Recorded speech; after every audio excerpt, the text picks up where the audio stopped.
Okay, in this video we're going to look at sampling. The learning outcomes. What we're particularly going to look at just in this video is the expectation and the variance of what's known as the sample mean and the distribution of the sample mean. In another video we'll look at the central limit theorem and maybe the distribution of the sample proportion.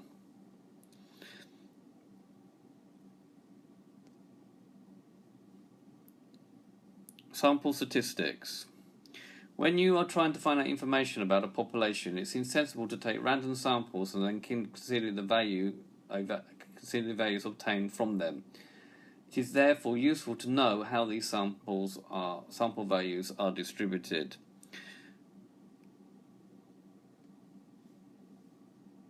So the distribution of the sample mean. So this, what we're doing here is we're taking a sample, calculating the mean, and then we're looking at the distribution of these means.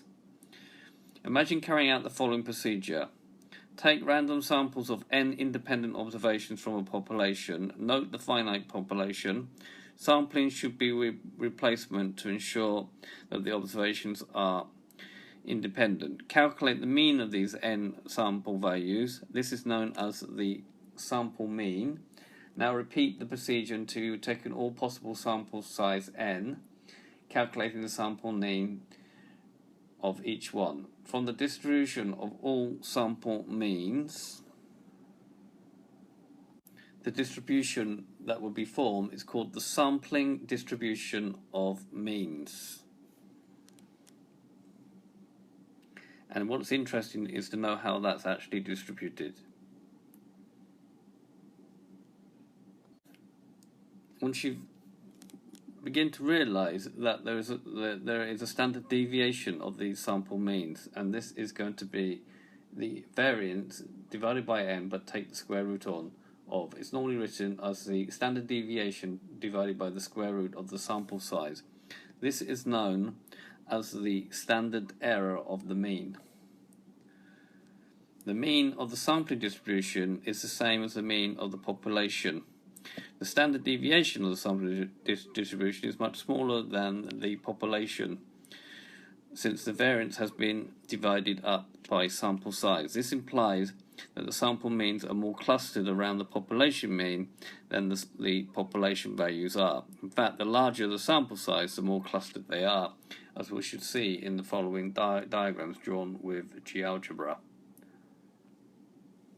Right, here we have a normal distribution which is normally distributed with a mean of 100 and a standard deviation of 8, therefore variance of 8 squared. If I move the slider, what we're going to do is increase the sample size that I take. So this will be what it will look like for a sample size of 2.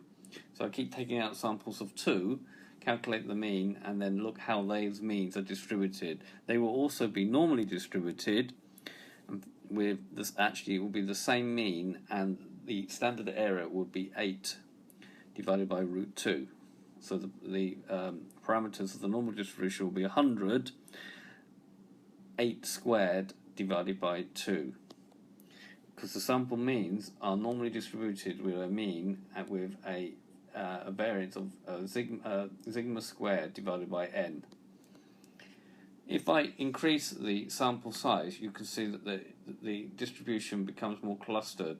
Here's what I get if n is equal to 5.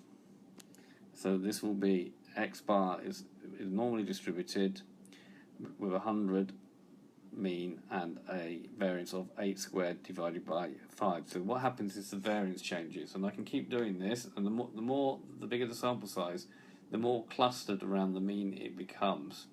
Here is a sample size of 25. So if I click each of these, I get to see here, this is the green one is the original distribution, the orange one is the sample mean distributed when I have a sample size of 2 only. The blue one is the sample mean distribution of the sample mean when I have 5 in the sample, and the red one here is the distribution of the sample mean when I had 25 in the samples.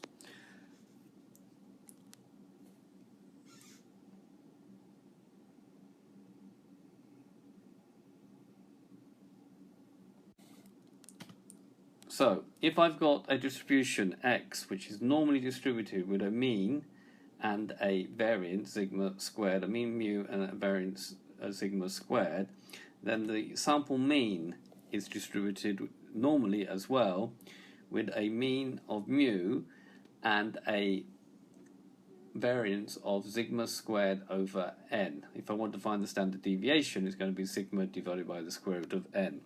Now there is a proof of these using expectation algebra. So we'll just look at the proof of showing when we've got a normal distribution like this, then the sample mean will be distributed by doing mu divided by sigma squared over n. So let's have a look. If we got a sample x1, x2, xn, or a random sample n is taken from any infinite population or finite population, if its sampling is with replacement, with a mean mu and a variance sigma squared, then the sample mean is such that the mean of the sample mean will be the same mean as the original distribution, but the variance of the sample mean will be the standard deviation squared to the variance divided by the sample size of the original distribution. The proof. X bar is the same as doing x1 plus x2 plus xn over n, and therefore that could be rewritten as 1 over n x1, 1 over n x2 plus 1 over n xn. So E of the expectation of the mean, sample mean, will be E of all of this, and we know from our work on linear combinations that was the same as E of 1 over n x, E of 1 over n x2, and so on, E of 1 over n xn. The 1 over n's can come out of the expectation using this formula here. E of ax is equal to ae of x. Now we're going to have, how many of these E of x's we're going to have? We're going to have n of them. Each of these is the same as the population mean, because that's what it means. And therefore we've got n of those, so we've got 1 over n times n of them, which is the same as the population mean. So what we're saying here, that E of x bar is mu. For the variance of the sample mean will be the variance of 1 over n x1 plus 1 over n x2 and so on up to 1 over n xn. We know we can separate them up from our work of linear combinations. So variance of 1 over n x1 plus the variance of 1 over n x2 plus the variance of 1 over n xn. If we take this out, as these are multiples, we have to write 1 over n squared times the variance of x, 1 over n squared times the variance of x2, plus 1 over n squared of the variance up to xn. So that's going to be 1 over n squared, and each of these is the same as sigma squared. We have n lots of sigma squared, so we have 1 over n squared, n times sigma squared. That n and that n will cancel, so we get 1 over n times sigma squared. So finally we can say that E of x bar is equal to mu, and the variance of x bar is equal to sigma squared over n. And then finally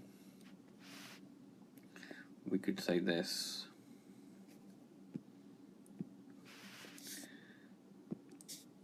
That x bar is normally distributed with a mean of mu and a variance of sigma squared over n, where the original x came from a normally distributed with a mean of mu and a variance of sigma squared. Okay, so this has been a video to show you the introduction of the sampling distribution.